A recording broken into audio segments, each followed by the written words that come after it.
é o case de relações públicas mais bizarro que eu já vi. Galera, saiu o filme mais polêmico aí dos últimos tempos. Quem imaginaria que o filme de Princesa Disney faria tanto barulho assim nos bastidores? É isso aí, hoje nós vamos falar de Branca de Neve. Quer saber mais sobre isso? Então vem comigo, Test Play! Esse é o nosso reino, e agora nós o queremos de volta. O que você disse? Perdão, minha querida. Eu assustei você?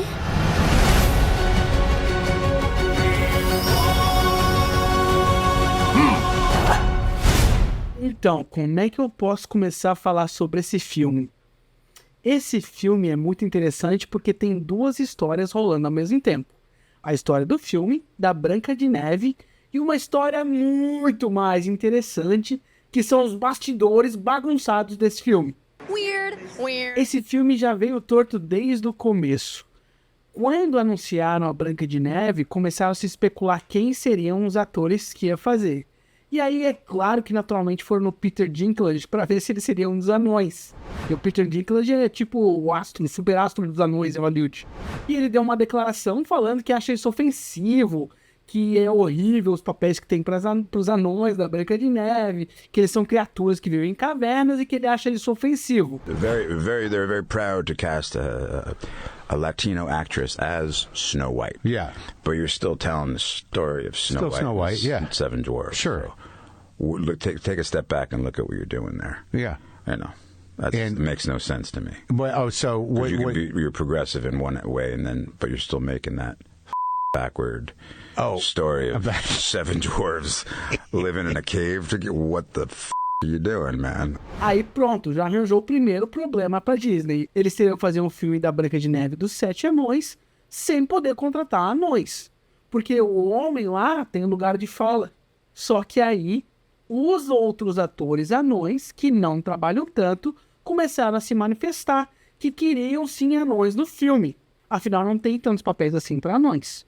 E o Peter Dinklage fica com todos eles quando eles aparecem. E aí, quando tem mais papéis para anões, ele vai lá e corta. The issue is, him being progressive is eliminating 7 potential dream jobs from the dwarf acting community. These are 7 roles that are few and far between for dwarves anyways, that were made for us. And that's what's ridiculous to me about the whole situation is it's not being progressive. You're hurting the community. E aí, a Disney se viu numa enrascada. Não poderia contratar anões, porque o Peter Dinklage falou que era ofensivo. E ao mesmo tempo, ele tinha que controlar anões para ter diversidade de elenco, porque os anões achavam que tinham poucas oportunidades. O típico se ficar, o bicho pega, se correr, o bicho come. Aparentemente, a Disney tentou resolver isso transformando os 7 anões nas 7 criaturas diversas. Diz a lenda que essa foto que vazou aí foi a primeira versão das 7 criaturas que iriam ajudar a Branca de Neve no filme. Mas quando essa foto vazou, aí mesmo a internet foi a loucura, cara. Todo mundo apavorou que não seriam 7 anões, mas seriam 7 criaturas diversas. Este é o meu primeiro dia útil de trabalho como vereador aqui na Câmara Municipal de São Paulo.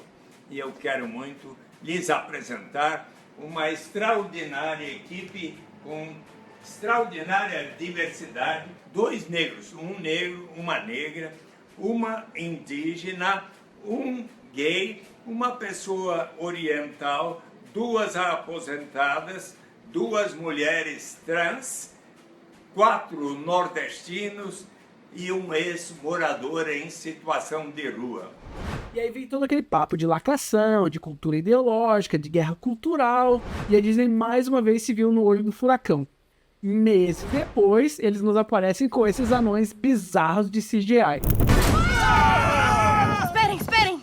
É uma humana. O que acharam que eu era? Nada. Fantasma!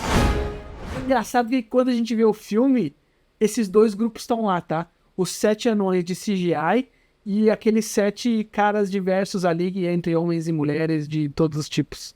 Eu não sei se eles vão dizer que eles sempre planejaram fazer do jeito que eles fizeram, ou se eles não quiseram tirar os caras totalmente pra ter a desculpa, sabe?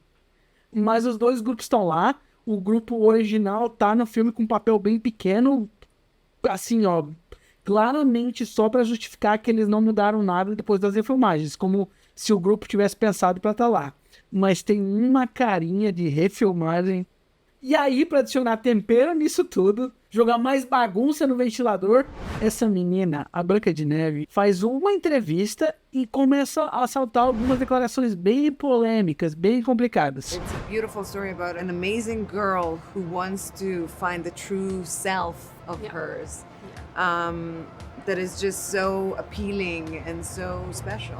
I was scared of the original cartoon. I think I watched it once and then I never picked it up again. Like, I'm being so serious. Never revisited Snow White again. I mean, you know, the original cartoon came out in 1937, and very evidently so. There's a big focus on her love story with a guy who literally stalks her. Yeah. Weird.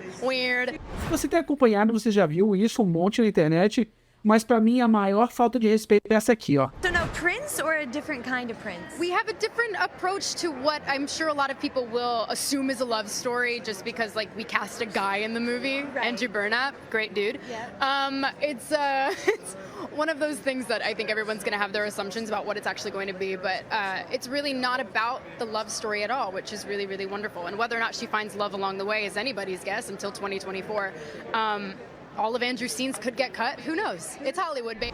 Cara, ela falando assim do colega dela, que ele basicamente pode ser cortado do filme, é uma coisa muito chata, sabe? É bem antiprofissional, complicado. Vendo o filme agora, ou eles fizeram uma refilmagem muito pesada mesmo, ou ela foi dar uma desgraça mesmo. Porque as cenas do príncipe são tão essenciais pro filme que era impossível ele ser cortado. Pelo menos nessa versão que foi pro cinema. E a gente talvez nunca saiba se ela estava sendo Zé Graça ou se ela estava realmente sendo desrespeitosa aqui.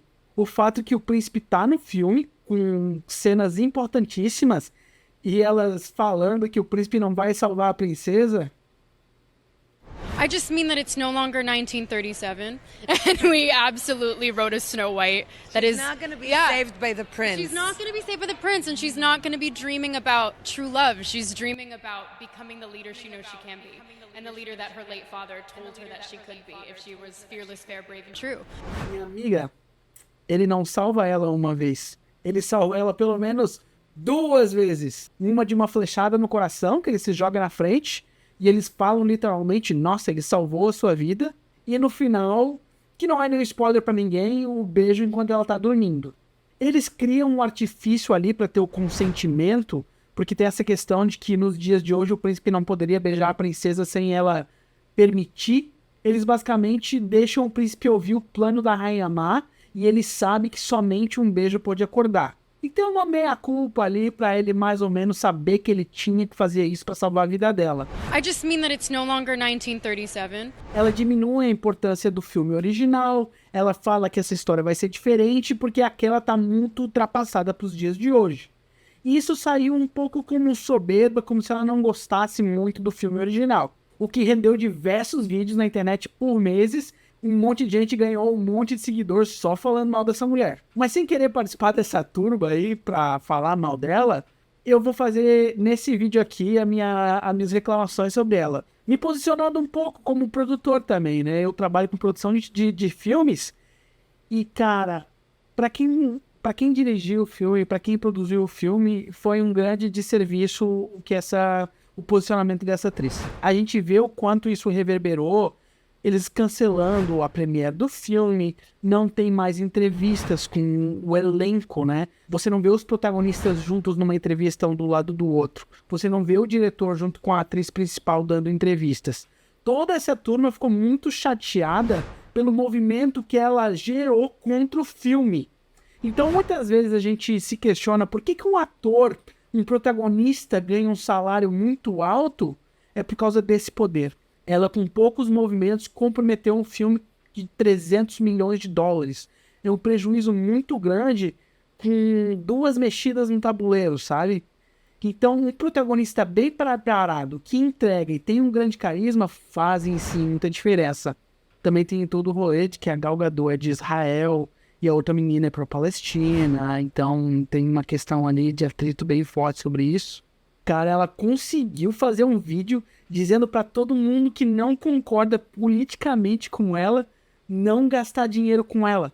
We have a really important presidential election coming up, and Lenny is very eager for you to vote for Kamala Harris. And it's actually non-negotiable. And if you disagree with this sentiment, just hit the unfollow button. I don't need your business. Thanks. Ela mandou metade dos Estados Unidos não ver o filme.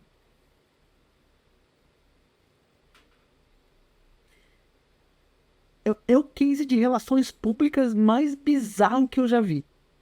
Ela conseguiu, em poucos movimentos, acabar basicamente com todo o marketing e a distribuição do filme e possivelmente ferir a carreira dela gravemente. A quantidade de diretores e produtores que teriam a intenção de trabalhar com ela diminuiu drasticamente, isso eu tenho certeza absoluta.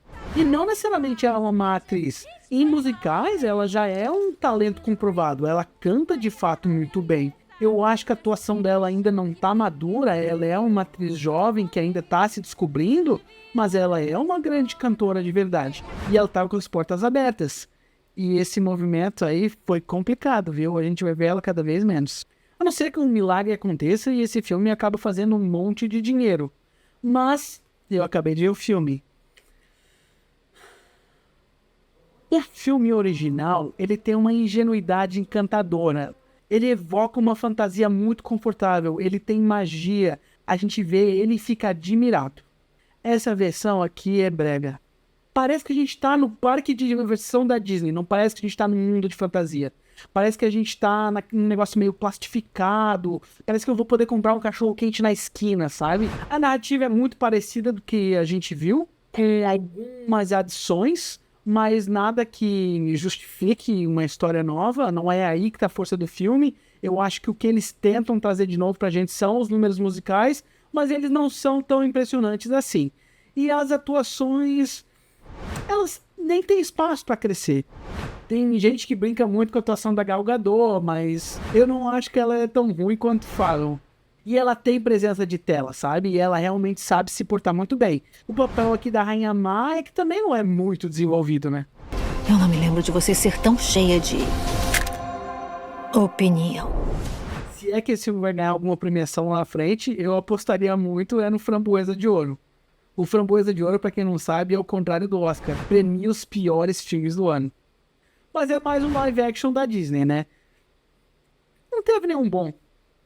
É o que dá pra falar de um filme que a história dos bastidores é mais interessante que a história de dentro do próprio filme. Se algum dia saísse um documentário completo, com todas as histórias que a gente não ficou sabendo. E na real, isso é o mais interessante desse filme. Em vez de você perder seu tempo vendo Branca de Neve, talvez veja aí nos vídeos do YouTube todo esse rolê dos bastidores. Material que não falta. Todo mundo fez esse tipo de vídeo. Obrigado por ter assistido até aqui e até o próximo vídeo. Espelho, espelho meu, quem é mais bela do que eu? Minha rainha, vossa beleza é incomparável. Mas há uma garota, a sua beleza vem de seu coração.